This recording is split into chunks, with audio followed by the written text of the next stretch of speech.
biasa, awwalu ma yuhasabu alaihi al-'abdu min amalihi yaumal qiyamati as-shalah, kata Rasulullah. Amalan yang pertama kali akan dihisab besok di hari kiamat dari seorang hamba adalah sholatnya. Fa in saluhat faqad aflaha wa anjaha. Yang mana kalau sholatnya kok baik, benar, komplit, selalu dikerjakan, kemudian dikerjakan dengan cara yang baik dan benar, faqad aflaha wa anjaha, maka orang tersebut telah selamat dan beruntung. Wa in fasadat, kalau sampai sholatnya rusak nih Bu, rusak itu apa? Yang bisa jadi dikerjakan, bisa jadi tidak dikerjakan. Atau kalaupun dikerjakannya dengan cara yang salah. Ya, ada mungkin yang istilahnya puasa Daud. Tahu Bu puasa Daud? Gimana itu? Sehari puasa, sehari tidak. Nah ini ada orang yang mau menerapkan hal yang sama di dalam sholat. Sholat Daud, apa itu? Sholat Daud sehari sholat, sehari tidak. Bukan itu bukan sholat Daud. Sholat Daud itu ada, tapi bukan begitu. Sholat Daud itu sholat malam, sholat, tidur, sholat, tidur, sholat. Nah, itu sholat Daud namanya. Bukan sehari sholat, sehari tidak. Kalau itu bukan Daud, Nabi Daud. Kalau itu Daud siapalah gitu. Ya. Nah, kalau sampai wa in fasadat, sampai rusak sholatnya, entah karena tidak dilakukan, atau kadang dilakukan, kadang tidak, atau dilakukan tidak sesuai dengan tata cara dan aturannya, faqad khaba wa khasira, maka dia telah rugi dan celaka. Ini Bu. Jadi Bu, mungkin kita hadis ini sudah sering ingat, tetapi alhamdulillah jam kedua lain. Tetapi kita sering di dalam kehidupan kita ini belum memaknai hadis ini dengan betul-betul pemaknaan. Kita masih sering ketika mengkhawatirkan anak, lebih mengkhawatirkan sekolahnya atau sholatnya. Ya kan? Ketika kita bingung mempersiapkan anak, itu lebih mempersiapkan tentang sholatnya atau tentang sekolahnya, pendidikannya. Mempersiapkan ke anak yang lebih kita perhatikan adalah mantunya yang seperti apa atau sholatnya. Kita sering lebih memikirkan hal yang lain. Padahal besok di hari kiamat, ujuk-ujuk kita meninggal gitu, terus sama Allah kira-kira ditanya nggak? Kamu cariin mantu bener apa nggak? Itu nggak yang ditanya pertama kali? Itu bukan. Kamu nyekolahin anak sampai S2 nggak? Gitu nggak sama Allah? Yang ditanya apanya? Sholatnya. Jadi setinggi apapun kita nyekolahin anak, sebagus apapun dari sisi bibit, bebet, bobot mantu yang kita ambil, kalau sholatnya berantakan, selesai Bu. Selesai. Bahkan sebanyak apapun fakir miskin kita sodakohi, anak yatim kita santuni, orang yang membutuhkan kita bantu, tapi sholatnya rusak, selesai. Sebanyak apapun amal yang kita lakukan, tetapi sholatnya tidak kita kerjakan, maka tidak akan pernah bisa mengganti itu, pekerjaan itu. Maka Bu, yang namanya sholat, itu wajib bagi siapapun. Mau ustadz mau bukan ustadz, mau orang yang ikut kajian banyak atau sedikit, mau yang seragam kajiannya satu lemari sendiri, karena tiap bulan ada seragam baru Bu, misalnya gitu kan ya. Seragam baru kan sampai banyak. Mau yang seragam kajiannya banyak atau sedikit, sholatnya tetap wajib. Sebanyak apapun kajian yang kita ikuti, itu tidak akan bisa menggantikan sholat, bahkan satu sholat saja yang kita tinggalkan. Ya, jadi kalau sholatnya kok sudah rusak, maka amalan yang lain itu kayak sudah nggak terlalu penting. Tapi sebaliknya, ada orang amalan biasa saja. Ya, suruh puasa, ya puasa Ramadan aja. Senin Kemis nggak kuat. Suruh nyumbang masjid, nyumbang Al-Fatihah saja. Kan gitu ya. Nyumbang duit nggak punya. Sholat ke masjid pun kadang iya, kadang enggak. Kalaupun sholat ke masjid datangnya udah qomat. Qomat baru datang gitu maksudnya. Padahal kan harusnya adzan baru datang, qomat sudah di masjid. Harusnya kan gitu. Tapi qomat ini baru datang, masbuk dan seterusnya dan seterusnya. Tapi sholatnya nggak pernah ditinggalkan sama sekali. Disiplin. Maka dia termasuk orang-orang yang selamat. Ini maka penentu keselamatan kita di dunia ini Bu adalah sholat kita. Karena memang sholat ini adalah ibadah yang sangat utama, ibadah di mana kita diciptakan di dunia itu untuk itu. Wa ma khalaqtul jinna wal insa illa liya'budun. Artinya tidaklah aku ciptakan jin dan manusia kecuali untuk menyembahku. Dan yang namanya penyembahan paling utama itu adalah ibadah sholat. Makanya ibadah sholat itu disebut sebagai tiang agama. Faman aqamaha faqad aqamaddin wa man hadamaha faqad hadamaddin. Yang mendirikan sholat maka telah mendirikan agama, yang telah meninggalkan sholat maka menghancurkan agama. Maka kayak rumah nggak pakai tiang. Rumah itu kayak agama kita. Tiang itu adalah sholat kita.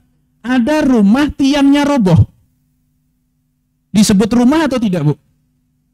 Tetap disebut rumah. Tapi rumah roboh. Berfungsi nggak? Nggak berfungsi. Disebut orang Islam, tapi nggak pernah sholat. Masih Islam nggak, Bu? Masih. Tapi fungsi nggak? Nggak. Kayak nggak ada fungsinya.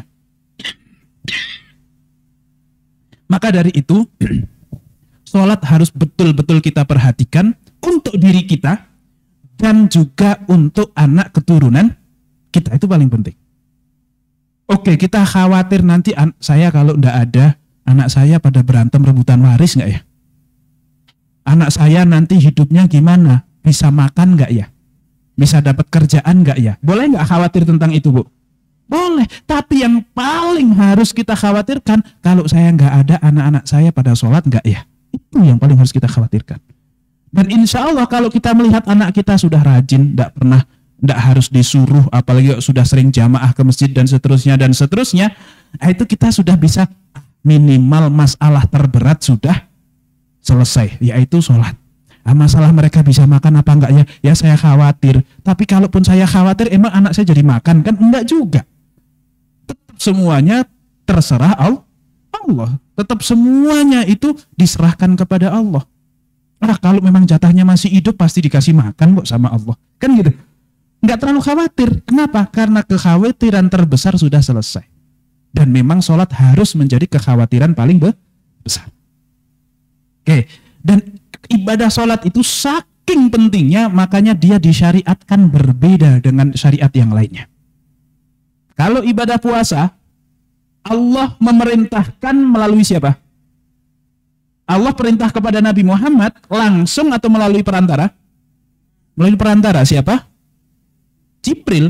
Allah ngasih tahu Jibril kasih tahu Nabi Muhammad wajib puasa. Oke, kasih tahu. Zakat pun demikian, haji pun demikian, syariat yang lain semuanya demikian. Tetapi kalau sholat tidak. Rasulullah langsung dipanggil. Diantar sama malaikat Jibril, itu pun nggak nyampe sono, cuman nganter doang, depan pintu pulang lagi dia. Sudah bukan makomnya. Nabi Muhammad menghadap sendirian kepada Allah, menerima sholat 5 waktu. Itu pun awalnya bukan 5 waktu. Berapa Ibu? 50 terus apa kata Rasulullah? Nolak atau tidak? Enggak. Sami'na wa ata'na. Rasulullah sholat 50 waktu sehari semalam, siap. 50 waktu, bukan 50 rakaat. Kalau satu waktu 2 rakaat saja, berarti berapa rakaat itu? 100 rakaat. Sehari semalam 24 jam sholat 25 kali. Minimal 1 jam satu kali. Coba bayangin, kapan kita tidur, kapan kita makan, kapan kita masak, kapan kulineran, mana pergi ke Bandung lagi, kapan kita coba? Nggak bisa, nggak punya waktu kita. Kalau sholatnya sebanyak itu. Tapi akhirnya Rasulullah Shallallahu Alaihi Wasallam turun dan ketemu Nabi siapa? Musa. Alhamdulillah Nabi Musa itu terkenal ngeyelan, Bu. Berani ngeyelan. Untung ada Nabi Musa. Kalau enggak 50 waktu gitu, Bu. Dicegat sama Nabi Musa. Muhammad, apa yang diwajibkan Tuhanmu kepadamu? 50 waktu sholat, wahai Nabi. Wah, umatmu enggak akan kuat. Kenapa? Umat saya aja gede-gede. Gede, tinggi, gagah, mancung, putih. Enggak kuat. Ini umatmu coba. Kok ngata-ngatain Ustaz? Bukan ngatain. Pendek, kan pendek. Kita umatnya Nabi Muhammad itu jarang lah yang tingginya sampai 2 meter itu jarang. Ya 150 sampai 170 lah rata-rata. Pendek, ya ada yang keriting, ada yang enggak, ada yang hitam, ada yang enggak, ada yang pesek, ada yang enggak. Pokoknya gitu dengan berbagai macamnya. Enggak kuat, enggak kayak umatku. Saya itu memukul, kata Nabi Musa. Saya itu mukul orang sekali langsung mati. Itu saja nggak kuat kalau sholatnya 50 waktu. Apalagi umatmu nggak akan kuat. Minta keringanan. Akhirnya minta keringanan. Minta keringanan di diskon 5. Jadi 45. Turun lagi ke Nabi Musa. Nabi Musa gimana? Jadi 45. Oh nggak kuat. Terus. Sampai akhirnya 5 waktu. Dan kata Allah Subhanahu wa ta'ala, wahai Muhammad, ini 5 waktu sehari semalam. Jika kamu lakukan kelima-limanya, maka nilainya sama dengan 50. Artinya 1 sholat saja kita laksanakan, berapa yang kita dapat, Bu? 1 sholat saja kita tinggalkan, berapa yang kita tinggalkan? 10, rugi sekali. Rugi bagi yang masih mau meninggalkan dan sangat beruntung bagi orang yang masih mau melaksanakan. Dan itu pun ketemu Nabi Musa. Muhammad 5 pun masih keberatan. Dan betul enggak, Bu? Betul enggak? Prediksi Nabi Musa betul enggak? Betul. Banyak sekali umat muslim yang tahu sholat itu wajib tapi tidak Makanya di sini, Bu, kita harus bersyukur.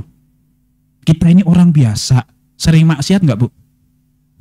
Ya enggak usah dijawab, Ibu, senyumin aja gitu. Senyumin aja. Enggak usah dijawab, dalam hati aja.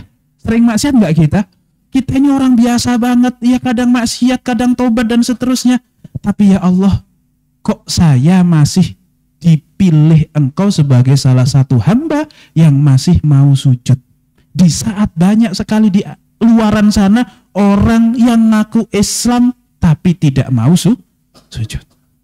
Meskipun saya kadang sholat inget cabe, inget cucian, mana ini sekarang lagi mendung, hujan dikit gitu kan, cucian numpuk, sholat sambil nginget-nginget yang lain. Tapi meskipun kualitas sholat saya begitu, terima kasih ya Allah, bagaimanapun itu adalah hidayah dari Engkau yang tidak semua hambamu itu dapat. Betul nggak, Bu? Kita sholat itu karena prestasi kita atau hidayah dari Allah? Nah makanya meskipun sholat kita itu, kita ngerasakan kadang sholat kita kok kayak jelek gitu. Iya nggak, Bu? Kok kayak nggak kualitas gitu. Ya bagus, kita evaluasi itu bagus. Tapi jangan sampai kemudian menafikan nikmat Allah di dalam sholat kita yang katakanlah jelek itu. Nikmati saja, syukuri. Ya Allah makasih meskipun sholat saya masih begini, tapi kok saya masih mau sujud. Itu jadi kenangan terindah besok di hari kiamat. Kok masih mau sujud. Nah, insya Allah dengan kita mensyukuri sholat kita itu, kita akan merasa lebih nyaman untuk sholat. Ya Allah terima kasih ya Allah. Nah kalau kita mensyukuri nikmat, apa yang akan Allah berikan? Akan Allah tambah atau akan Allah kurangi? Akan Allah tambahi kenikmatan hidayah tersebut. Nah, dan nanti hidayah itu dibagi 2. Ada yang namanya hidayah irsyad, ada namanya hidayah taufik. Bukan taufik hidayah lain. Kalau itu temannya Ahsan itu. Itu temannya Lee Chong Wei ya, itu tahu saya. Taufik, hidayah taufik, hidayah irsyad, dan hidayah taufik. Oke. Hidayah irsyad itu hidayah tentang ilmu. Hidayah taufik itu tentang amal. Maksudnya bagaimana? Bedanya begini, Bu. Umat muslim di Indonesia ini berapa persen yang tahu bahwasanya sholat hukumnya wajib? Berapa persen, Bu? Umat Islam yang ada di Indonesia ini berapa persen yang tahu bahwa sholat 5 waktu itu hukumnya wajib? Berapa persen? Semuanya tahu. Nggak usah yang Islam. Kita punya teman-teman kafir saja pada tahu. Bahkan bisa kalau disuruh sholat. Kalau ada sayembara siapa yang bisa sholat 100.000, ikut menang deh, Bu. Kan gitu. Nah, maka hampir katakanlah ya nggak 100% lah. 99,99% itu tahu bahwasanya sholat hukumnya wajib. Berarti seluruh umat Islam yang tahu ini sudah dapatkan hidayah irsyad. Tapi pertanyaan berikutnya, dari 99,99% yang tahu yang sudah dapat hidayah irsyad, apakah mereka mau mengamalkan? Yang mau mengamalkan berapa persen? Ya nggak tahu juga, saya nggak pernah survei gitu. Saya kira ibu bilang 50 juga ngasal aja itu kan. Tetapi minimal kita sadar bahwa ada perbedaan antara yang dapat hidayah irsyad dengan yang dapat hidayah taufik. Tidak semua yang dapat hidayah irsyad kemudian dapat hidayah taufik. Nah ini makanya kita selalu baca ihdinas siratal mustaqim. Itu untuk apa? Kan saya udah Islam, ngapain ihdinas siratal mustaqim? Pertanyaannya, hidayah hanya untuk masuk Islam? Tidak. Mengamalkan Islam pun butuh hidayah. Nah nih, maka kita harus bersyukur sekali. Kemudian, sholat itu adalah ibadah yang sangat luar biasa dari tata cara untuk bersyariatnya.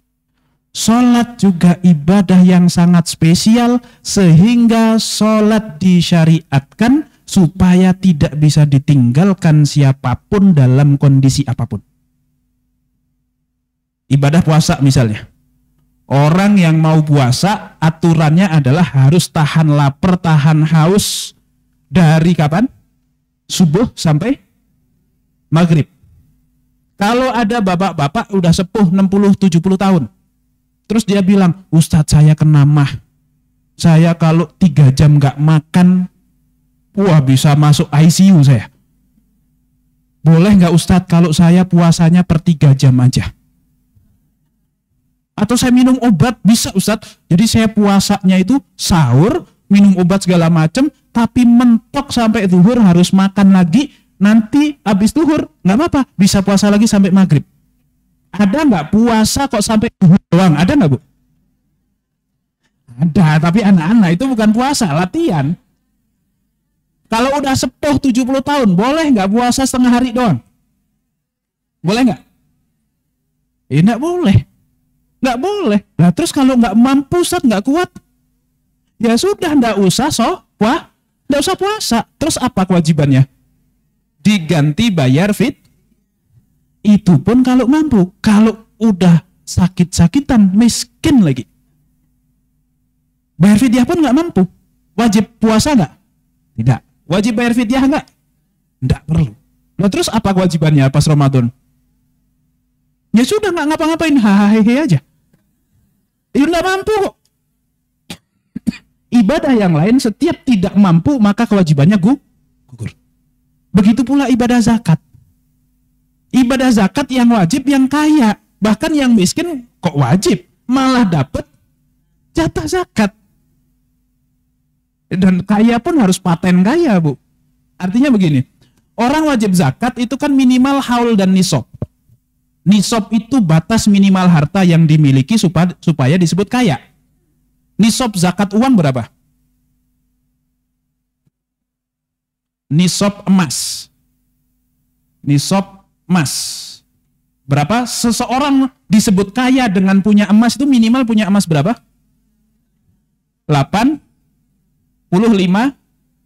gram. Itu baru disebut kaya. Itu kalau emas. Kalau rupiah berapa, Bu? 1 gram berapa ribu? 1 juta apa 500.000? 1 juta ya. Kalau jawabnya masih 1 juta berarti belum terlalu lama dibeliin emas itu. Tapi kalau jawabnya kok 500.000 berarti udah entah kapan tahu itu. Oke, berarti sekitar 85 juta. Orang disebut kaya dengan punya uang itu harus punya minimal 85 juta. Itu cuma syarat nisab. Selain nisab harus plus apa Bu? Haul. Haul itu apa? Uang 85 juta harus bertahan 1 tahun minimal. Baru wajib bayar. Kalau enggak disebut kaya. Misal, contoh. Ada orang dapat warisan 200 juta. Habis jual tanah, bapaknya meninggal, jual tanah 200 juta dia dapat tuh. Itu tanggal 1, 200 juta cash. Kaya nggak Bu? Kaya. Karena apa? Karena batasan kaya kan 85 juta. Dia punya 200 juta plus di rekening ada 5 juta, berarti 205 juta. Tanggal 2 Bu, dia langsung beliin istrinya emas sebanyak 30 juta. Tadinya 200 nih Bu ya. 200. Kemudian dikurangi berapa? 30. Sisa berapa? 170. Hari berikutnya dia langsung ditagih utang sama tetangga-tetangganya. Tahu, oh habis ini kan bagi waris kan, oh pasti punya duit dong, bayar utangnya. Bayar utangnya. Ternyata utangnya 40 juta, Bu. Sisa berapa? 30. Habis itu anaknya pun, "Pak, nikah dong sekalian kalau gitu." Itu lagi diskon tuh gedung situ tuh. Nikahin anaknya, habis 60 juta. Sisa berapa Ibu? 70 juta. Habis itu tetangga-tetangga yang lain, teman-teman kantornya minta ditraktir makan. Ini tanggal 2, ini tanggal 3, ini tanggal 4, ini tanggal 5 ini baru nih. 5 juta lah, minta jalan-jalan ke Bandung, oh 10 juta lah, 10 juta. 10 juta. Sisa berapa Ibu? Sisa 60 juta. Ini baru tanggal 5, tanggal 6. Dia merasa, kan saya yang dapat warisan. Ini belum apa-apa, udah tinggal 60 juta aja nih. Ini motor perlu diganti ini. Showroom dia. 30 juta beli NMAX. Nah kan, sisa berapa? Sisa 30 juta, tanggal 7. Sisa 30 juta, tanggal 7 ini baru. Besoknya, beli apa lagi dia? Nah, dia mulai, wah saya mau investasi, beli emas 20 gram. Nah, ujung-ujungnya tanggal 8 sisa di rekening 15 juta, Bu. Tanggal 8 sudah 15 juta. Pertanyaannya, dia wajib bayar zakat atau tidak? Loh, kan kaya dapat 200 juta. Nah ini nisabnya terpenuhi nggak? Terpenuhi. 200 juta udah terpenuhi, tapi haulnya terpenuhi nggak? Jadi orang ini kaya atau tidak? Pernah kaya, udah. Bukan kaya, tapi pernah kah? Nah kaya. Orang yang pernah kaya wajib zakat apa enggak? Enggak. Hanya orang yang paten kayanya yang wajib zakat. Yang tahun ini 85 juta, tahun depan buka rekening sisa 200 juta. Oh, bertambah. Itu berarti baru paten kaya. Kalau paten kaya baru wajib bayar zakat. Tapi kalau kayanya cuma pernah kaya seminggu doang, nah itu bukan kaya.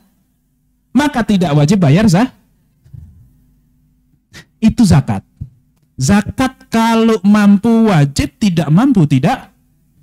Apalagi haji, sudah jelas sekali. Manis tato'a ilaihi sabila. Yang mampu, kalau nggak mampu, Ustadz saya pengen haji. Kalau daftar yang reguler umur saya kayaknya nggak nyampe. Kalau daftar yang plus, nah itu masalahnya, duitnya yang nggak nyampe. Terus gimana Ustadz? Saya punyanya duit 20 juta. Bisa nggak kalau saya hajinya sampai Serambinya aja deh gitu. Yang lain sampai Mekah, dia sampai Serambi Mekah doang. Sampai mana Bu itu? Sampai Aceh. Sah nggak Bu? Enggak. Dan lagian dia wajib untuk haji atau tidak? Tidak wajib haji. Kenapa? Karena tidak mampu. Itu kalau puasa, zakat, haji. Kalau sholat, orang yang mampu sholat sambil berdiri, boleh nggak sholat sambil duduk? Orang yang mampu sholat berdiri, boleh nggak sambil duduk? Tidak boleh duduk. Berdiri itu merupakan rukun di dalam sholat. semua orang yang masih mampu berdiri wajib sholat sambil berdiri. Meskipun tidak memungkinkan. Nah ini bedanya. Yang boleh sholat tidak berdiri hanya mereka yang tidak mampu berdiri.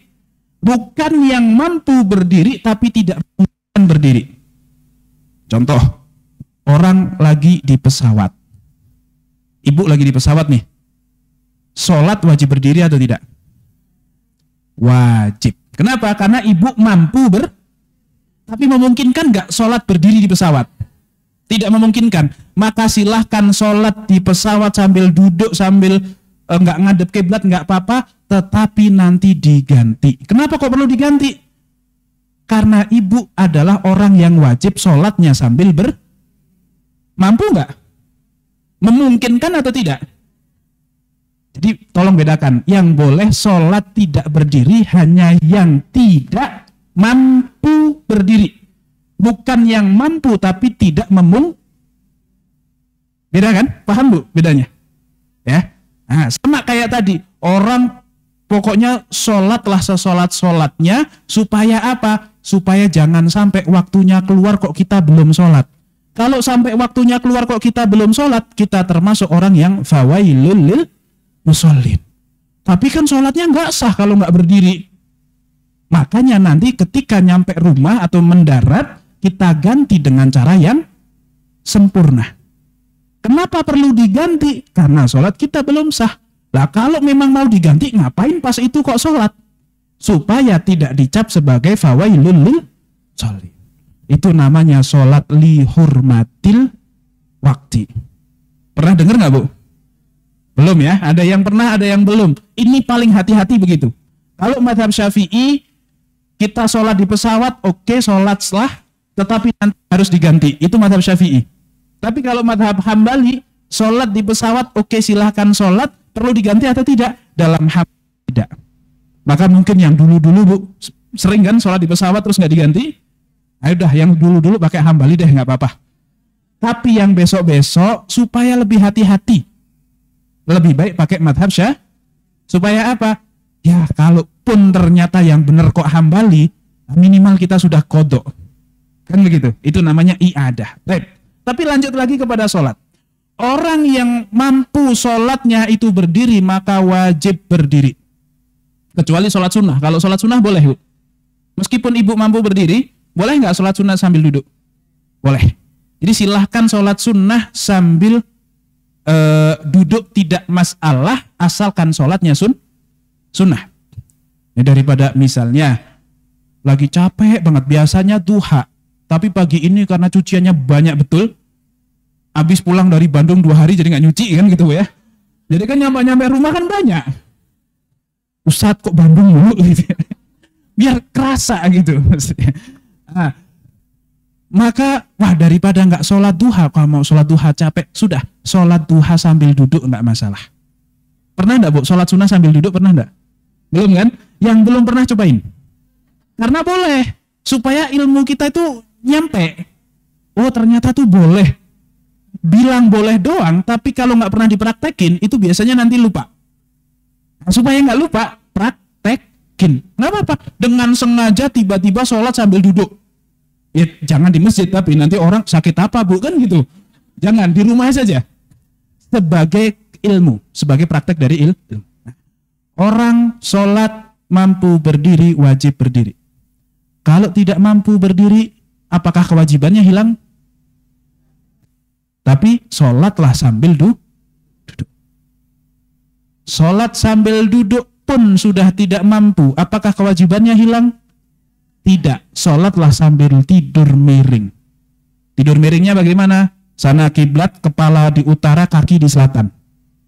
Itu, terus miring. Nah, jadi miringnya itu berada di bahu sebelah kanan. Kanan yang di bawah. Begini. Kalau tidur miring saja sudah tidak mampu, maka tidurlah terlentang. Kaki berada di bawah atas di arah kiblat, kepala berada di arah timur. Nah, jadi begini, kakinya malah ngadep ke sana.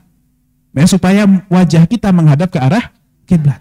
Sambil tangannya Allahu Akbar. Kemudian baca-bacaan dan seterusnya dan seterusnya. Itu kalau masih mampu. Kalau sudah tidak mampu, bahkan hanya sekedar mengucapkan lisan saja, mulut kita ini sudah tidak mampu. Ngangkat tangan, isyarat pakai tangan saja sudah tidak mampu. Sholat masih wajib atau sudah tidak wajib? Sholat masih wajib, sholatlah di dalam hati. Ini menunjukkan bahwa ibadah adalah ibadah yang sangat penting sehingga didesain sama Allah supaya siapapun dalam kondisi apapun tetap bisa melaksanakan. Maka jawaban kita besok di hadapan Allah kira-kira apa, Bu? Kalau sampai ada sholat yang kita tinggalkan padahal ke Bandung 2 hari kita mampu. Ayo. Kira-kira apa jawabannya? Padahal kulineran keliling-keliling kita juga mampu. Tapi sholat yang cuman paling 3 menit. Kalau mau singkat berapa sholat itu, Bu? Berapa menit? 5 menit itu udah kepanjangan gitu. Kalau yang profesional 2 menit beres itu. Kita kan sholatnya udah profesional sekali. Cepet bisa, pelan bisa. Sholat sambil fokus, sholat bisa. Sholat sambil mikirin yang lain pun bisa. Kenapa? Profesional. Udah terbiasa. Yuh. Coba, Bu, kalau orang ngafalin. Dia bisa baca juz 20 misalnya. Juz 20 tapi sambil main HP. Berarti kan sudah saking apalnya itu, Bu, ya. Kita pun bisa. Kita baca Al-Fatihah nggak salah, nggak nyasar sambil nggak mikirin Al-Fatihah. Bisa nggak? Bisa. Tahu-tahu sampai amin kok sudah amin kan gitu. Nah itu bukan yang di sini, Bu. Itu Ciledug sono lagi itu. Di sini mah insya Allah sama saja. Itu adalah ibadah sholat. Ibadah sholat bahkan dalam kondisi yang sudah sangat kritis pun Allah belum menggugurkan kewajibannya. Maka alasan apa lagi yang bisa kita gunakan kalau sampai ada sholat yang tidak kita laksanakan? Nah, ini maka penting sekali. Kita akan bertanggung jawab tentang sholat kita dan juga kita bertanggung jawab sholatnya anak-anak keturunan kita. Maka itu harus menjadi kekhawatiran utama. Ya, jadi jangan sampai kita itu merasa sudah selesai mendidik anak kalau sholatnya belum selesai. 5 waktunya saja. Nah, masalah sunnah itu ya kadang namanya sunnah, Bu. Sunnah itu kan sebagai benteng daripada sholat wajib kita. Salah satu manfaat sholat sunnah adalah benteng daripada sholat wajib. Kalau sholat sunnah tidak pernah kita tinggalkan, maka insya Allah semales-malesnya kita mentok yang kita tinggalkan adalah sholat sunnah. Yang wajib nggak akan berani. Tapi kalau sholat sunnah sudah tidak pernah kita lakukan, kalau lagi males, yang jadi korban apa, Bu? Itu takutnya. Makanya kalau bisa sholat sunnah yang sebanyak-banyaknya, sampai kalau kita ninggalin sholat sunnah, biasanya duha terus. Terus sehari nggak sholat duha, gara-gara telat, harus pergi kemana, dan seterusnya, dan hati itu perasaannya kayak, apa gitu yang kurang. Pernah nggak, Bu, merasa seperti itu? Kalau sudah seperti itu, berarti sudah bagus itu. Semoga tambah istiqomah. Gitu ya. Jadi sholat adalah ibadah yang pertama kali akan disyab. Oke, lanjut lagi. Dan kata Rasulullah SAW, kunci daripada ibadah sholat itu terletak di toharohnya. Miftahus sholat at-tohur. Kuncinya sholat itu bersuci. Maka percuma sholatnya mewah, sholatnya besar, sholatnya bagus, tapi toharohnya bermasalah. Nggak jadi, Bu.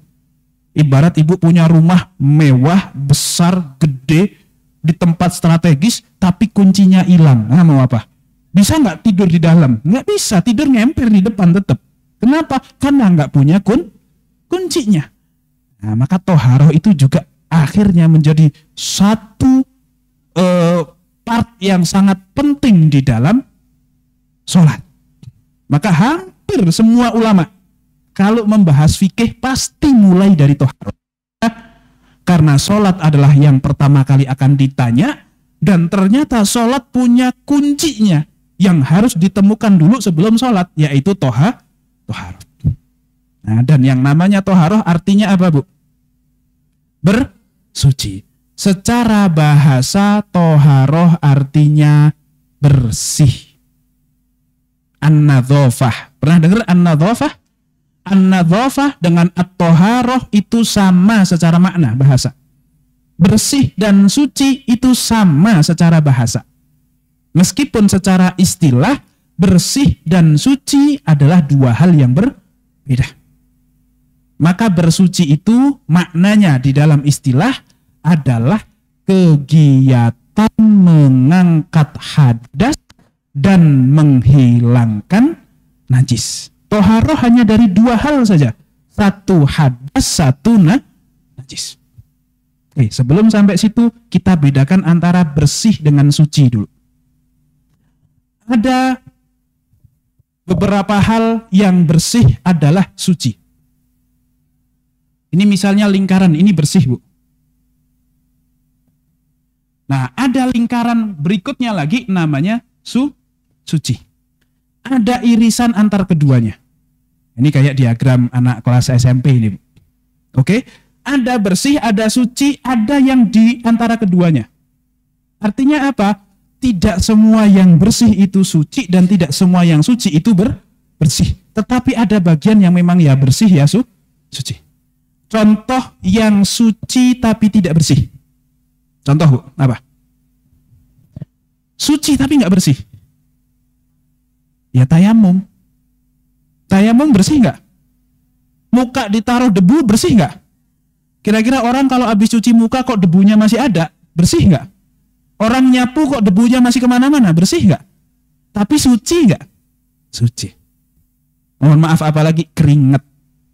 Keringat itu bersih nggak, Bu? Kotor banget itu. Tapi orang sholat sambil keringetan boleh nggak? Orang habis nukang, basah kuyup bajunya, kalau dia pulang dulu nggak dapat waktu sholatnya, kalau sholat terpaksa harus pakai baju yang terkena keringat dari ujung sampai ujung. Sah nggak sholatnya? Sah. Kenapa? Karena pakaiannya, badannya itu kotor tapi tetap suci. Mohon maaf, ingus itu suci atau tidak? Suci atau tidak? Suci atau najis? Ingus itu suci, tidak najis. Tapi ingus itu bersih atau kotor? Kotor. Maka kalau ada seorang yang sholat, imam lagi, apalagi musim begini kan, musim mendung mulu kan bikin orang gampang bersin, gampang pilek. Lagi ngimamin Allahu Akbar, bersin wajib. Bersin nempel kemana-mana itu, Bu. Pertanyaannya, sholatnya harus dibatalin atau tidak? Kenapa kok tidak? Karena suci, tidak najis. Tapi kotor atau enggak? Kotor. Nah, makanya meskipun kotor, ya udah lanjut saja sholatnya. Toh masih suci, sholatnya tetap sah. Nah, cuman pas assalamualaikum warahmatullahi wabarakatuh, nggak usah ngadep belakang, nggak usah. Kenapa? Orang tahu semuanya apa yang terjadi kan, jadi udah ngadep depan aja. Tumben imamnya ngadep depan mulu. Ada yang ditutupin, tapi nggak apa-apa, wong sesuatu yang suci. Itu yang suci tapi tidak bersih. Ada yang bersih tapi tidak suci. Contoh, bersih tapi tidak suci. Air teh bersih dan suci. Suci dong. Tapi tidak mensucikan, oke. Apa? Yang dia tuh najis tapi bersih. Contoh apa, Bu? Jilatan anjing yang dicuci tidak pakai debu atau belum 7 kali. Bersih, mungkin pakai sabun digosok-gosok, bersih. Atau bahkan anjingnya itu sendiri, Bu. Kita melihat orang kaya itu ke salon seminggu 2 kali. Saya yakin ibu di sini aja kalah itu. Di sini ibu-ibu ke salon sebulan berapa kali? Berapa bulan sekali deh? Nggak pernah, Ustadz. Berarti kalah sama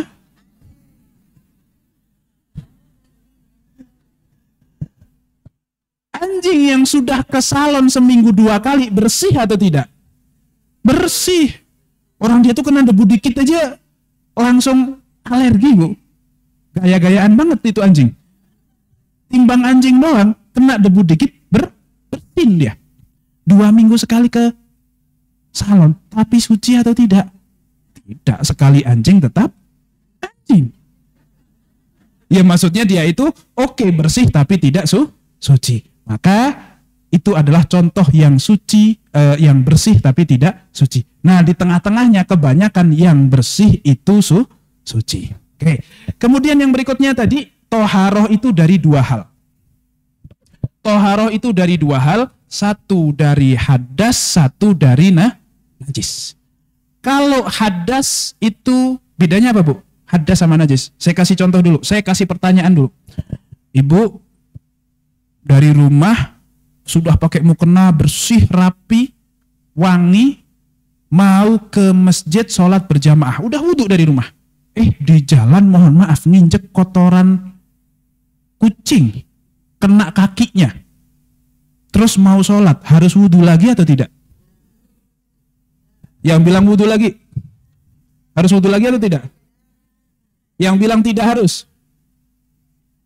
Yang nggak bilang apa-apa. Saya ulangi pertanyaan Ibu. Orang mau sholat ke masjid sudah rapi, bersih, sudah wudhu dari rumah.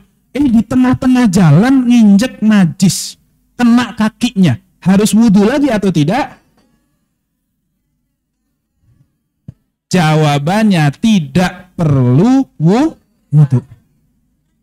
Tapi kan kena najis, boleh nggak langsung sholat? Ya nggak boleh. Tetapi cukup cuci kaki saja. Cuci yang najis, hilangkan, nggak perlu wudhu lagi. Kenapa? Karena terkena najis bukan penyebab batalnya wudhu. Dan yang namanya hadas itu sesuatu yang sifatnya adalah status. Nggak nampak dia. Kelihatan nggak, Bu? Di sini siapa yang punya wudhu, siapa yang tidak? Kelihatan nggak di sini? Coba lihat. Nggak kelihatan kan? Nggak kelihatan. Mana yang punya hadas besar, mana yang tidak? Nggak kelihatan. Tapi kalau najis itu sesuatu yang bentuknya materi, kelihatan. Makanya kalau sampai di sini kok ada yang kaos kakinya injek kotoran ayam, itu saya yakin satu ruangan tahu semuanya. Meskipun yang injek malah nggak tahu. Ya kan, Bu ya? Kenapa? Karena najis itu ada barangnya, ada sesuatu yang bisa dideteksi dengan indera. Tetapi kalau hadas, bisa nggak dideteksi? Meskipun orang habis dari kamar mandi, cuci muka segala macam, tapi yang cuci muka itu habis wudhu. Oke, maka toharoh itu dari dua hal. Satu, toharoh dari najis. Satu dari hadas. Oke. Kalau dari najis, maka cara pensuciannya dengan cara apa? Dicuci sampai hilang 3 sifatnya. Warnanya. Jadi kalau cuci najis, pertama yang harus dicuci pas kita terkena najis itu bagian mana, Bu? Bagian yang terkena najis. Kalau najisnya di kaki, ya kaki yang dicuci. Kalau muka, muka yang dicuci. Loh, misalnya ada darah atau apa, kan bisa. Terus apa? Tangan, ya tangan yang dicuci. Pakaian, ya pakaian yang dicuci. Jadi kalau najis, tempat dicucinya adalah yang terkena najis. Terus cara menghilangkan najis adalah dicuci pakai air yang suci, mensucikan sampai hilang 3 sifatnya. Yaitu warnanya dengan cara dilihat, baunya dengan cara dicium, dan juga harus hilang rasanya dengan cara Loh gimana? Biasanya kan pernah belum mencuci najis, Bu? Pernah belum? Masa nggak pernah? Kan pasti pernah dong. Nah, cara mendeteksinya gimana? Kalau warnanya dengan cara dilihat, kalau baunya dengan cara dicium, kalau rasanya dengan cara Loh kok ketawa? Gimana? Loh selama ini gimana, Ibu? Dengan cara apa? Kalau kata guru saya, dengan cara dikira-kira. Itu kalau guru saya, nggak tahu kalau ibu dengan cara apa. Nggak harus dijilat, nggak harus. Dikira-kira asalkan 3 sifat ini hilang, maka najisnya sudah hilang. Itu kalau najis. Kalau hadas, maka hadas itu ada 2. Satu hadas kecil, satu hadas besar. Kalau hadas kecil, dengan cara hilangnya dengan cara Oke, kita hapus dulu. Hadas kecil dengan cara besar. Kalau kecil, wudu. Kalau besar dengan cara mandi. Oke, kalau ada air. Kalau tidak ada air atau tidak mampu menggunakan air, maka pakai alternatif berikutnya, yaitu tayamum. Sama, ini juga tayamum. Oke, itu alternatif berikutnya jika tidak bisa. Nah, tinggal pertanyaannya, kalau tayamum itu dari menggantikan wudhu, kan yang diusap muka sama tangan. Itu kalau menggantikan wudhu. Kalau menggantikan mandi, yang diusap mana, Bu? Muka sama tangan saja atau harus seluruh tubuh? Kan mandi. Kalau wudhu, iya kan muka, tangan, kepala, kaki. Maka penggantinya muka sama tangan aja. Kalau kita hadas besar, mau mandi nggak ada air, oke, tayamum. Cara tayamumnya, muka, tangan saja atau seluruh tubuh? Cukup muka dan tangan, tidak perlu seluruh tubuh. Kalau sampai ibu berpemahaman, kan kalau mandi harus seluruh tubuh dong, kan mandi air juga airnya seluruh tubuh, maka itu sama dengan pemahaman sahabat. Ada seorang sahabat yang zaman dulu, dia mau tayamum, tapi baru sadar, oh iya kan saya tayamumnya bukan dari wudhu, dari mandi. Kalau dari wudhu udah sering saya, cuman dari mandi baru pertama kali ini dan saya nggak tahu caranya. Kayaknya sih kalau wudhu muka tangan, karena memang yang dicuci muka tangan kepala kaki, berarti kalau mandi karena semuanya, berarti yang harus diusap adalah semuanya. Akhirnya dia itu guling-guling kayak hewan. Itu betul itu, Bu. Jadi sahabat Nabi itu ada yang begitu juga gitu. Lapor sama Nabi, Nabi saya tadi tayamum dari mandi, caranya begini-begini, betul nggak Nabi? Sama Nabi, ya Nabi cuma mesem saja. Ya nggak harus seperti itu, cukup muka sama tangan saja. Jadi apapun yang terjadi, tayamum gantinya muka sama Oke, itu kalau bisa menggunakan tanah. Tapi kalau tanah pun tidak bisa, air nggak bisa, tanah juga lebih nggak ada lagi. Caranya bagaimana, Bu? Ada satu alternatif lagi. Jadi ini jarang dibahas ini memang. Jadi tidak, tayamum itu bukan alternatif yang pasti bisa, enggak. Tayamum itu harus pakai tanah, harus pakai debu, sebagaimana wudhu harus pakai air. Boleh nggak kalau saya wudhu cuma pakai tisu basah? Bisa nggak? Kan basah, bisa nggak? Nggak bisa. Airnya pun harus memenuhi syarat. Sama kayak tayamum harus pakai debu, debunya harus memenuhi syarat. Maka kalau debunya kok debu bedak nggak bisa, harus debu tanah. Maka di pesawat bisa nggak tayamum, Bu? Dalam pandangan saya di pesawat nggak bisa tayamum. Kalau sampai bisa bertayamum di pesawat, pakai debu yang ada di joknya, mejanya, di bangkunya, berarti ada yang salah dari maskapai itu. Ya, kok kotor banget berarti kan? Tapi saya yakin nggak bisa. Nah terus bagaimana dong caranya? Alternatifnya adalah jangan sampai sholat di pesawat kalau bisa. Kalau memang nggak bisa, kalau mau wudhu lebih baik pakai semprotan itu, sprayer itu aman. Kita bisa pakainya di bangku, nggak perlu ke toilet, dan insya Allah airnya nggak akan kemana-mana, dan itu sudah cukup dibandingkan pakai waslap atau pakai tisu basah malah nggak sah. Tapi kalau disemprot itu bisa. Itu kalau memang mau. Tapi kalaupun tidak, toh juga kalaupun bersucinya kita betul, tapi sholatnya betul nggak? Sah atau tidak? Syarat sah daripada sholat harus menghadap kiblat. Menghadap kiblat nggak? Ya bisa tidak. Harus berdiri rukun sholat. Berdiri nggak kita? Harus rukuk dan sujud secara sempurna. Bisa nggak? Maka sholat kita di pesawat itu sholat yang sebenarnya tidak sah. Maka masuknya bukan sholat tetapi sholat lihurmatil waktu. Sholat untuk menghormati waktu supaya waktu masuk kita juga sholat. Jangan sampai waktu keluar kok kita belum sholat. Masalah sah atau tidak sah? Sah atau tidak, Bu? Dalam mazhab Syafi'i tidak sah, maka nanti harus diulang. Nah, ini sama kayak yang tadi. Tapi kalau dalam mazhab Hambali sah atau tidak? Sah, maka tidak perlu diulang. Ada juga, Bu, satu mazhab lagi. Pas di pesawat nggak sholat, pas nyampe rumah juga nggak sholat. Emang nggak pernah sholat aja dasarnya. Nah, kalau ini jangan diikutin yang ini. Ini madhab karpe dewi, itu nggak bisa. Baik. Kemudian yang berikutnya terkait dengan toharo ini tadi ada dari najis, dari hadas. Kalau hadas ada kecil, ada besar, dan kedua-duanya itu bisa dengan wudhu atau mandi. Kedua-duanya bisa diganti dengan tayamum. Dan tayamum ini menurut jumhur ulama bukan badal mutlak tapi badal doruri. Maksudnya apa? Seseorang baru boleh tayamum ketika sudah masuk waktu sholat. Kalau wudhu, kita mau sholat nanti jam 12. Kita sudah bisa wudhu sejak jam setengah 12. Udah nyimpen wudhu dulu, sah. Nanti masuk waktu sholat langsung.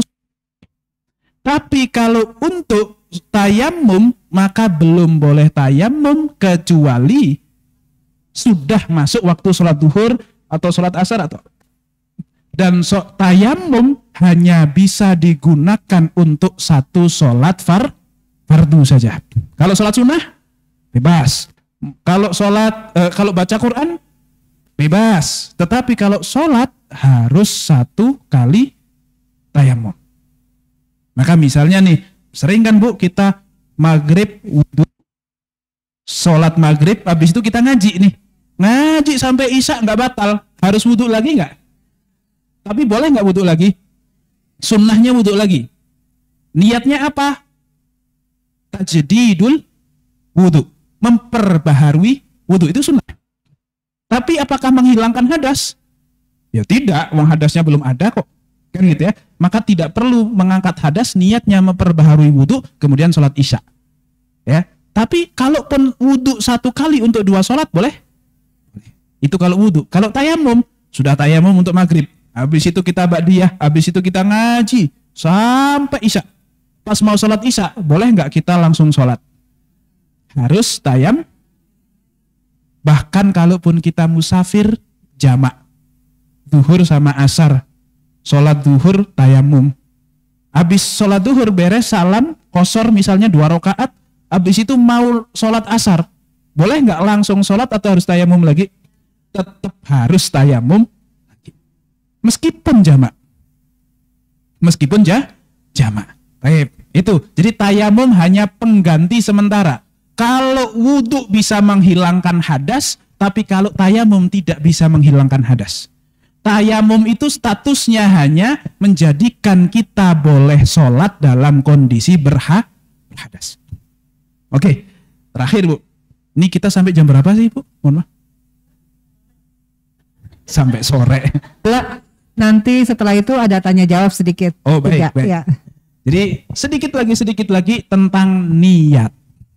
Di dalam wudhu dan juga mandi ada satu hal yang sangat penting. Sepele, gampang, tapi penting, namanya niat. Niat ini membedakan mana yang ibadah, mana yang bukan ibadah. Contoh, orang ini biasanya di masjid-masjid pinggir jalan begini, Bu, menjelang zuhur itu banyak yang masuk, banyak yang ngadem di dalam. Ya, ada yang tiduran, ada yang nyender, ada yang sambil ngecas, apapun itu banyak. Katakanlah ada 2 orang sama-sama nyender, sama-sama ngecas, sama-sama ngantuk, sama-sama tiduran. Tapi yang satu dapat pahala, yang satu tidak. Kenapa? Yang satu niat iktikaf, yang satu tidak niat iktikaf. Itu yang pertama, membedakan antara niat, antara ibadah dan bukan ibadah. Sama pas kita cuci muka. Wudhu itu bedanya dengan cuci muka biasa apa? Niat. Maka orang, kalau pas wudhu misalnya, dari luar nih kita, Bu, masuk rumah. Semenjak pandemi kan setiap masuk rumah cuci muka, Bu, ya. Cuci muka. Setelah cuci muka baru sadar. Oh iya ya, kan saya mau wudhu, mau sholat, sekalian wudhu deh. Tapi setelah cuci muka itu beres. Boleh nggak langsung kita cuci tangan, kepala sama kaki? Boleh nggak? Kan tadi udah cuci muka. Cuci mukanya udah, tapi cuci mukanya tidak diniatkan untuk wudhu. Maka harus niat untuk wudhu menghilangkan hadas. Yang pertama. Fungsi niat yang kedua membedakan satu ibadah dengan ibadah lain yang memiliki tata cara mirip persis. Contoh, orang masuk ke masjid sini jam 10 pagi. Sholat 2 rakaat. Sholat apakah dia? Tahiyatul? Betul, karena habis masuk masjid. Tapi apakah pasti tahiyatul masjid? Bisa jadi sholat yang lain nggak? Sholat apa? Duha, ya nggak salah juga, karena memang waktunya tuh duha. Tapi dia juga habis wudhu ternyata. Lisyukril wudhu, bisa nggak? Ya mungkin juga. Nah, terus sholat apa dia? Ya tergantung niat dari sang orang yang sholat. Meskipun sama-sama 2 rakaat, kalau dia niatnya 2 rakaat ini saya jadikan syukril wudhu deh, jadi. Tapi jadi duha nggak? Ya nggak jadi duha, padahal sama sholatnya. Oh saya niatin duha aja deh, jadi duha. Tapi jadi tahiyatul masjid nggak? Ya nggak, karena nggak ada niatnya. Jadi saya niatin tahiyatul masjid deh. Oh jadi tahiyatul masjid, tapi tidak jadi yang lain. Bahkan bisa jadi jam 10 siang bukan sholat sunnah tapi sholat wajib. Sholat apa itu? Sholat subuh sholat itu hukumnya wajib dan akan tetap wajib meskipun waktunya habis. Yang menjadikan sholat itu gugur kewajibannya apa, Bu? Karena waktunya habis atau sudah kita kerjakan? Gugur karena sudah kita kerjakan. Misalnya kita jam 1 siang masuk waktu sholat duhur, kita belum sholat. Sholat duhur masih wajib nggak buat kita? Masih wajib. Sampai kapan? Ya, sampai kita kerjain. Mau habis waktunya, kalau belum kita kerjain ya tetap wajib. Sama kayak orang ngutang, Bu. Saya ngutang sama ibu sebulan. Tanggal 1 saya ngutang, tanggal 1 bulan depan saya harusnya bayar. Pas tanggal 30, Bu, tanggal 29 deh, di WA saya, Ustadz apa kabar? Masih saya baca itu. Tapi baca doang, nggak dibalas. Baru cuma tanya kabar doang, nggak ditanya apa-apa. Besoknya lagi ditanya lagi, Ustadz gimana, sehatkah? Sudah centang 1, Ibu. Centang 2 aja udah hilang. Foto profilnya juga sudah hilang gitu. Oh berarti udah diblok ini. Tanggal 1, 2, 3, 4, 5 lewat. Saya nggak bayar utang. Tanggal 6 ketemu, gak sengaja ketemu di pasar. Ustadz apa kabar? Mana utang saya? Terus saya boleh nggak jawab? Bu ini kan udah tanggal 6. Kan kemarin saya janjinya tanggal 1. Udah lewat, udah nggak wajib berarti. Bisa nggak, Bu? Justru dosa saya 2. 1 nggak bayar utang, 2 telat bayar. Ya minimal kalau telat ya bayar. Sama kayak sholat. Sholat jam 10 siang belum sholat subuh. Sholat subuhnya sudah gugur nggak kewajibannya? Belum. Ya walaupun jam 10 minimal bayar. Kok boleh wajib? Harus dikerjakan. Karena kewajiban sholat itu hilang karena dikerjakan, bukan karena lewat waktunya. Utang hilang gara-gara dibayar atau waktunya lewat? Karena dibayar kan? Nah, sama kayak sholat pun kewajibannya hilang karena kita kerjakan. Kalau belum kita kerjakan, kewajibannya masih ada meskipun waktunya sudah lewat. Nah tapi Ustadz bukannya dosa kalau sholat di luar waktu. Ya kalau sampai di luar waktu ya dosa kita. Tapi sedosa-dosanya masih di sholat, dilakukan, dibayar. Lebih mending sudah dibandingkan sudah telat nggak sholat, 2 double dosanya. Maka minimal qodok. Nah itu disebut qodok itu seperti itu. Ustadz kalau sholat saya banyak yang saya tinggalkan karena dulu waktu muda-muda dulu agak bandel sikit lah. Terus gimana sholat-sholat yang dulu saya tinggalkan itu? Wajib nggak diganti, Bu? Menurut 4 madhab wajib diganti semuanya. Terus caranya gimana Ustadz? Hitung. Kira-kira subuh berapa? Ya pokoknya saya semenjak kelas 1 SMA sampai kelas 3 SMA deh itu Ustadz. Kos itu subuh pasti bablas.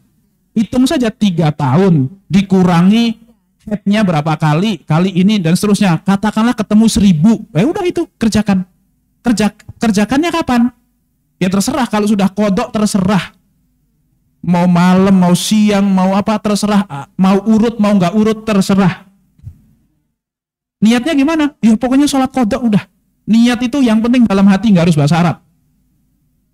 Asal kodok. Itu 4 madhab harus seperti itu Bu. Berat nggak Bu? Untungnya ada seorang ulama bernama Ibnu Taimiyah. Ini penting. Bernama Ibnu Taimiyah, dia mengatakan, udahlah kalau sudah kebanyakan karena dulu ditinggal secara sengaja, ya udah yang penting tobat, jangan diulangi. Yang penting tobat, udah yang depan aja, yang belakang udah biarin dulu.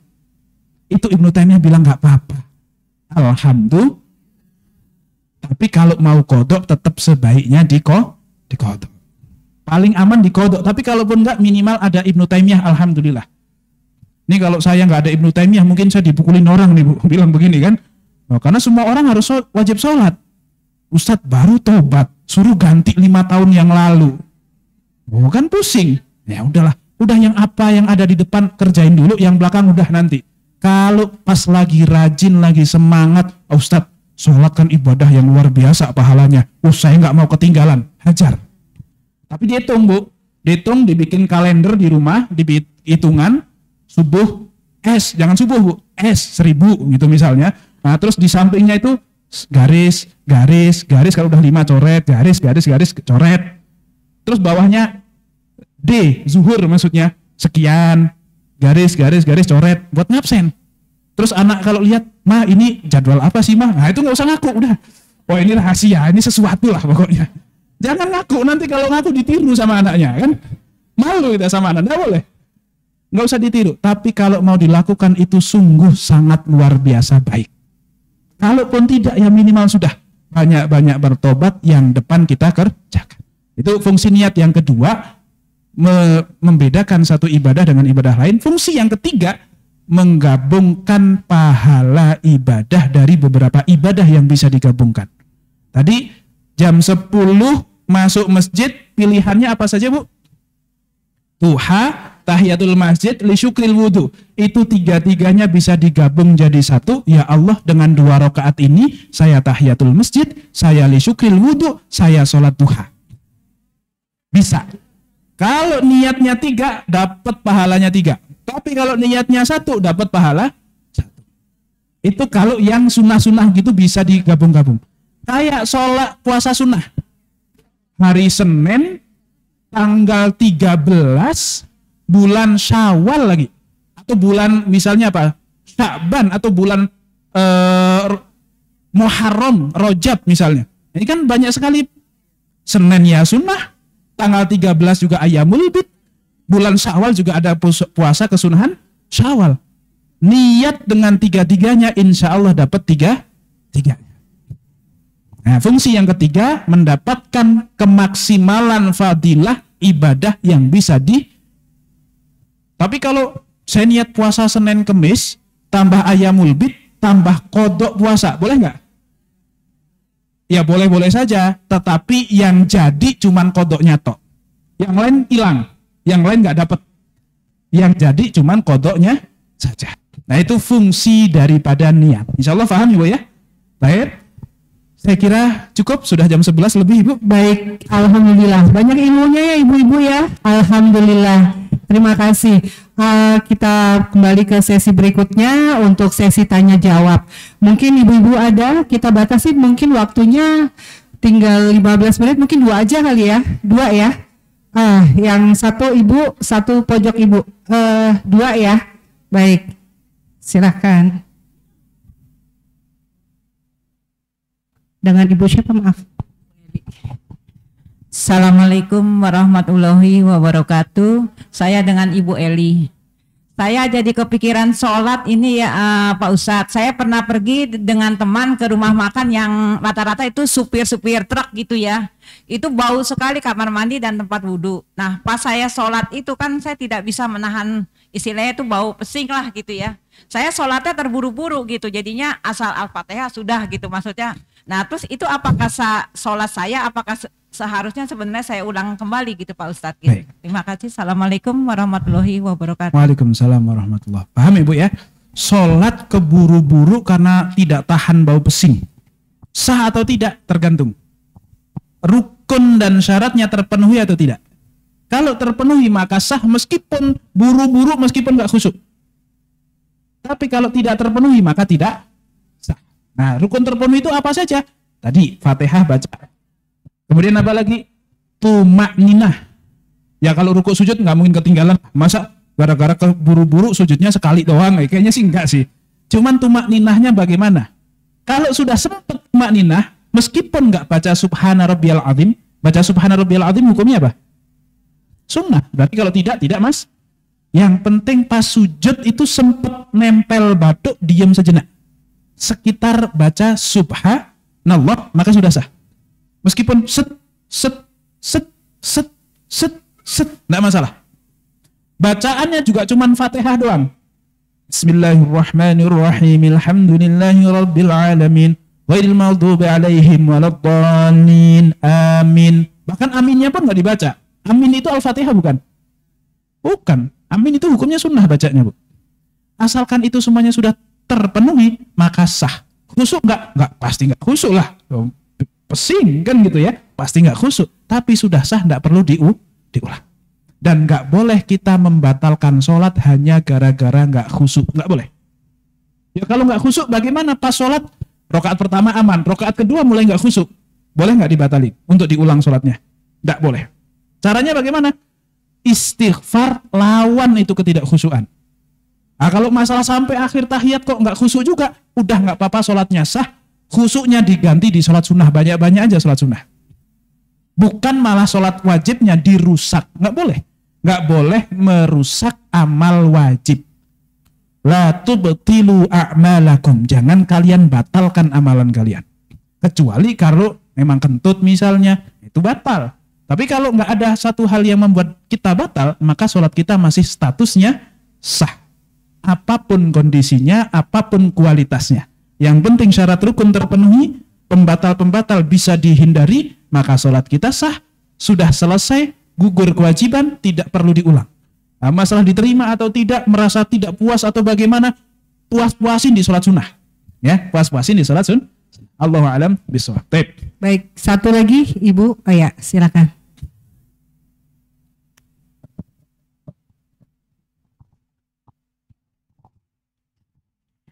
Assalamualaikum warahmatullahi wabarakatuh. Setelah mendengar apa yang disampaikan oleh Bapak Ustadz tadi mengenai dihormati waktu sholat, Pak, ini saya termasuk, ya alhamdulillah belum sampai ke fawailul musholin, tapi sering tidak melakukan sholat pada tepat waktu, Pak, karena situasi sedang mengajar misalnya, terus kan masuk waktu zuhur itu kan jam 12 kurang, sedangkan istirahatnya jam 12.15. Jadi sering sholatnya tuh sering telat gitu, Pak. Kemudian kalau ada les juga gitu, sering sholatnya terlambat, tapi tetap dilaksanakan. Itu berlangsung ya selama saya kerja, Pak. Lah untuk melakukan ini, insya Allah, alhamdulillah setelah pensiun, saya insya Allah bisa melaksanakan itu sholat tepat waktu, insya Allah itu, Pak. Itu bagaimana, Pak? Baik, sholat zuhur jam 1 gara-gara masih masak kari, masak rendang. Nah, masak rendang nggak bisa ditinggal, Bu. Gara-gara masak rendang akhirnya jam 12 azan, cuekin aja. Jam 1 baru beres masak, matiin kompor, baru kita sholat. Itu masuk fawailul lil musholin atau tidak? Jadi begini, sholat kok sampai telat itu dosa jika tidak memiliki alasan yang benar. Tapi disebut sholatnya telat itu kapan? Kalau sampai sholat di luar waktu. Nah, sholat zuhur itu waktunya dari kapan sampai kapan? Tergelincirnya matahari sampai masuk waktu sholat. Katakanlah sekarang zuhur 12, asar setengah 3. Asalkan belum jam setengah 3, berarti masih waktu sholat zuhur. Bahkan para ulama bilang begini, Bu. Man adroka rok'ah faqad adroka subuh. Barang siapa yang mendapatkan 1 rakaat di waktu subuh sebelum terbit, man adroka rok'ah qabla tulu'i syamsi faqad adroka subha. Dalam sebuah hadis bilang begitu. Barang siapa yang dapat 1 rakaat sebelum terbitnya matahari, maka dapat 1 sholat subuh. Maka sholat subuhnya statusnya ada, bukan qadha. Itu sebelum terbit matahari. Sekarang terbit matahari jam 5.30 katakanlah ya. 5.30 terbit matahari. Bangun jam 5.25. Langsung berabat, wudhu, sat, langsung ngambil mukena, Allahu Akbar. Rakaat pertama masih jam 5.27, 28 lah. Oke, sampai rakaat kedua, bangun rakaat kedua, sudah terbit matahari, maka dia sudah dapat sholat subuh. Atau kalau gampangnya asar lah. Sholat duhur dia jam 2.30 baru sempat sholat. Jam 2.35 ternyata sudah adzan asar. Baru dapat 2 rakaat atau bahkan 1 rakaat sholat duhur. Allahu Akbar. Sami Allahu liman hamidah. Allahu Akbar, Allahu Akbar, Allahu Akbar, Allahu Akbar. Berdiri rakaat kedua, Allahu Akbar, Allahu Akbar. Asar. Maka dia status sholat zuhurnya dikatakan masih tepat pada waktunya. Tepatnya itu tepat sekali. Dikit lagi udah nggak tepat itu. Ya, kalau yang ini kan mepet sekali, Bu. Meskipun memang sholat yang terbaik adalah sholat di awal waktu. Jadi sholat yang plus nilainya itu ibaratnya ibu kan guru, ada KKM atau standar minimal. Kalau sholat awal waktu itu nilainya A plus, ibu. Kalau sholat kok jam 2, sholat duhur kok jam 2, itu ya B lah.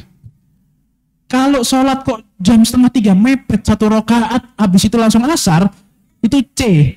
Tapi masih lulus, lulus. Yang nggak lulus, yang dapatnya D itu kalau sholatnya jam setengah 5, sholat duhur, tapi sholat subuh jam 10 itu dapatnya D. Tapi ya tetap masih bagus, dapat D, dapat nilai daripada nggak ikut ujian sama sekali, kan gitu. Nah, jadi ada yang plus banget awal waktu jamaah di masjid apalagi. Ada yang minimal nggak remet lah, minimal nggak remet ya itu sholat-sholat di tengah-tengah, agak akhir-akhir dikit begitu. Nah kalau mepet sekali maka itu C, ya masih batas minimal sekali. Kalau sampai kurang dari itu sudah tidak sah. Nah, kalau kurang dari itu berarti sudah nggak lulus, sudah bisa berdosa. Kalau sampai kita meninggalkannya, melakukannya karena sesuatu yang bukan udzur syar'i. Bisa dipahami, Bu ya? Baik. Semoga semuanya bisa dipahami, Bu. Baik, mungkin cukup itu. Baik, terima kasih Ustadz.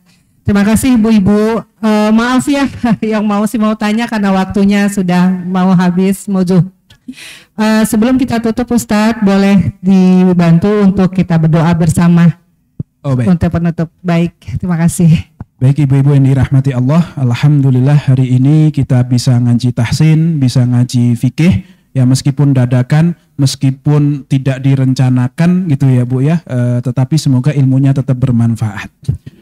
Karena memang seperti itu Bu, di dalam syariat kita juga, kalaupun tidak bisa menggunakan air, maka tanah pun jadi. Ya ini kebetulan airnya lagi nggak bisa, ya udah debu-debu nggak apa-apa. Yang penting ilmunya bermanfaat. Amin ya rabbal alamin. Harus kita syukuri. Mari kita tutup dengan kajian kita ini dengan berdoa bersama-sama. Mari kita tundukkan pandangan kita ke hadapan Allah Subhanahu wa taala. Astaghfirullahaladzim, astaghfirullahaladzim, astaghfirullahaladzim. Bismillahirrahmanirrahim. Alhamdulillahirabbil alamin. Hamdan syakirin, hamdan na'imin, hamdan yuwafi ni'amahu wa yukafi'u mazidah. Ya Rabbana lakal hamdu kama yanbaghi li jalali wajhikal karim wa 'azimi sultanik. Allahumma ighfir lana dhunubana wa liwalidina warhamhum kama rabbawna sighara. ولجميع المسلمين والمسلمات والمؤمنين والمؤمنات الأحياء منهم والأموات إنك سميع قريب مجيب دعوات ويا قاضي الحاجات وغافر الذنوب والخطيئات برحمتك يا أرحم الراحمين. ربنا ظلمنا أنفسنا وإن لم تغفر لنا وترحمنا لنكونن من الخاسرين. اللهم أغننا بحلالك عن حرامك وبطاعتك عن معصيتك وبفضلك عمن سواك يا رب العالمين. اللهم أعنا على ذكرك وشكرك وحسن عبادتك. اللهم إنا نسألك رضاك والجنة ونعوذ بك من سخطك والنار. اللهم اجعلنا وأهلنا وذريتنا من أهل العلم والخير ولا تجعلنا وإياهم من أهل الشر والضير. اللهم إنا نسألك علما نافعا ورزقا واسعا حلالا طيبا وعملا متقبلا وشفاء عن كل داء وشفاء عن كل داء وشفاء عن كل داء. ربنا هب لنا من أزواجنا وذرياتنا قرة أعين واجعلنا للمتقين إماما. ربنا آتنا في الدنيا حسنة وفي الآخرة حسنة وقنا عذاب النار. وصلى الله على سيدنا محمد وعلى آله وصحبه وبارك وسلم والحمد لله رب العالمين. Amin, amin ya Rabbil Alamin. Alhamdulillah kajian hari ini telah selesai dengan baik. Terima kasih Ibu-Ibu atas kehadirannya hari ini. Kita kembali bertemu untuk minggu depan. Untuk ibu-ibu yang pesan seragam bisa ambil nanti di Bu Naneng, semuanya sudah ada. Untuk ibu-ibu yang mau ikut ke Bandung, silahkan dengan Ibu Fauziah atau Ibu Ita. Terima kasih. Assalamualaikum warahmatullahi wabarakatuh.